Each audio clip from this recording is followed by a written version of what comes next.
Friends, এবার tutorial চ্যানেলে আপনার সকল স্বাগতম। ফ্রেন্ডস, এই ভিডিওতে আমরা ক্লাস 10-এর Bengali question first unit test 2025-এর দেখবো। এটা একটা স্কুলের আছে, ঠিক আছে, কাছাড় ডিস্ট্রিক্টের।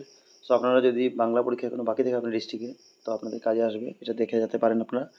আর আপনাদের কাছে যে সাবজেক্টে আপনার কোশ্চেন পাবেন আমাকে এই নম্বরে সেন্ড করবেন, হোয়াটসঅ্যাপ নাম্বার। চ্যানেলটা সাবস্ক্রাইব করবেন নতুন থাকলে, কারণ আগের দিনে আপনাদের ম্যাট্রিক পরীক্ষায় আমি অনেক কাজ আসতে পারি, ঠিক আছে, নিশ্চয়ই।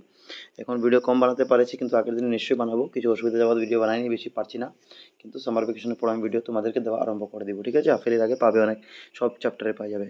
8638415404 আমার হোয়াটসঅ্যাপ নাম্বার, এখানে সব কোশ্চেনগুলো তোমরা কাইন্ডলি সেন্ড করে দিবে আমাকে, ঠিক আছে, যাতে আমি ইম্পর্টেন্ট তোমাদের জন্য বানাতে পারি। আগের দিনেও এই কোশ্চেনগুলো কাজে আসবে, সব সাবজেক্টে তোমরা আমাকে কোশ্চেন দিবে, ঠিক আছে। এখন দেখো কোশ্চেনগুলো কী আছে। তো অতি সংক্ষিপ্ত উত্তর এসেছিল প্রথম, যে কোনো 10টা। কবি কাকে বলেছিলেন বলে অনুতাপ করেছেন প্রার্থনা কবিতায়, ঠিক আছে। এরপরে খড়ের চালে করলা লতা কীভাবে উঠেছে, গাছ থেকে পাকা কুল কে পড়েছিল।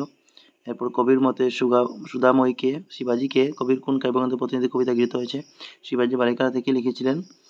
গুরু তার শিষ্যকে দিয়ে পতাকা নির্মাণ করে নিতে বলেছিলেন, কাকে দিয়ে। এরপরে কী দিয়ে, নবকুমার সঙ্গীগণ কর্তৃক পরিত্যক্ত হওয়ার প্রধান কারণ কী ছিল। এরপরে ছাত্র আন্দোলন কোন শহরে গড়ে উঠেছিল, কলকাতা ছাত্র প্রতিষ্ঠা থাকে। এইগুলো প্রশ্ন এসেছে। টিকা লেখা এসেছে বিদ্যাপতি, রবীন্দ্রনাথ ঠাকুর, বঙ্কিমচন্দ্র চট্টোপাধ্যায়। 2-2 মার্ক করে, 3টা 3 2 6। এরপর শব্দার্থ বালিয়াড়ি, সৈকত, তাতল, দুর্গভালে, দৈন্য, সূর্য, ঠিক আছে। এটা হাফ মার্ক করে 6টা, মানে 3 মার্ক। আধা মার্ক করে 6টা দিয়েছে, 3 মার্ক টোটাল। এরপরে সংক্ষিপ্ত উত্তর দাও, কলকাতা ছাত্রমণ্ডলীর সভাপতি ও সম্পাদক কে ছিলেন। এরপর দেখো আরও প্রশ্ন, বলছে সুরেন্দ্রনাথের বক্তৃতার বিষয় কী ছিল, তিনি কোথায় প্রথম বক্তৃতা করেছিলেন। এরপর রবীন্দ্রনাথ ঠাকুর রচিত 4টি কাব্যগ্রন্থের নাম জিজ্ঞেস করছে। প্রকৃত রাজার ধর্ম কী, নবকুমার কোথায় কীভাবে প্রকৃত হয়েছিল। এরপর কাপালিকের পর্ণকুটির যথাযথ বিবরণ, গ্রামের দুপুরবেলায় ছবি বর্ণনা করে বলতে বলেছে। মাধব হাম্পারি নাম নিরাজ কবির মনোভাবের কারণ দর্শাও, ঠিক আছে। এরপর গ্রামার ব্যাকরণটা প্রশ্ন শুরু হয়ে গেছে। তো তদ্ভব তৎসম শব্দ কাকে বলে উদাহরণ দাও। প্রার্থনা কবিতা থেকে কবি মৈথিলি শব্দের উল্লেখ করো, কয়েকটি মৈথিলি শব্দ। নিম্নের শব্দগুলো গদ্যরূপ বলেছে, সমর পেলেও যেরম বিশিষ্টার্থ শব্দ করে অথবা বাক্য রচনা করতে বলেছে। গোবরে পদ্ম ফুল, চোখের বালি, এগুলো বাক্য রচনা। পদ পরিবর্তন করতে বলেছে, সমাজ, শিশু, জন্ম, রাখাল। বিপরীতার্থ শব্দ বলেছে, এগুলো তোমরা দেখে নিবে। এখন আমি আনসার বলছি না, ঠিক আছে। আগের দিনে তোমরা ম্যাট্রিকের আগে, হাফের আগে, তখন আমি ডিসকাস করে দিব এগুলো সব গ্রামার, ঠিক আছে। প্রতিটি শব্দের 2টি করে প্রতিশব্দ বলেছে, সন্ধি বিচ্ছেদ বলেছে তোমাকে। এরপর লাস্ট পেজ, শূন্যস্থান পূর্ণ করো। ড্যাশ রাজার সাজে ড্যাশ মাঝে, তাতল ড্যাশ বাড়িবিন্দু সম, কাপালিক কহিল ড্যাশ নিযুক্ত ছিলাম।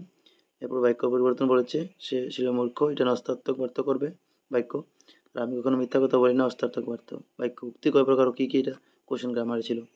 তো আশা করি তোমাদের কোশ্চেনটা কাজেই আসবে যদি পরীক্ষা হয় না এখনও। Thank you for watching. Bangla, এটাও তোমরা দেখে যাবে, এক্সামে কাম আসতে পারে তোমাদের।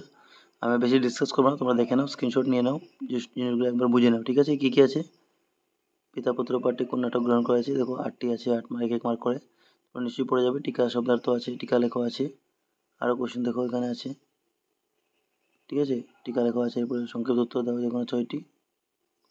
তোমরা এটা পড়ে যাবে, যাতে তোমরা পাস ঠিকঠাক একটু করে নাও।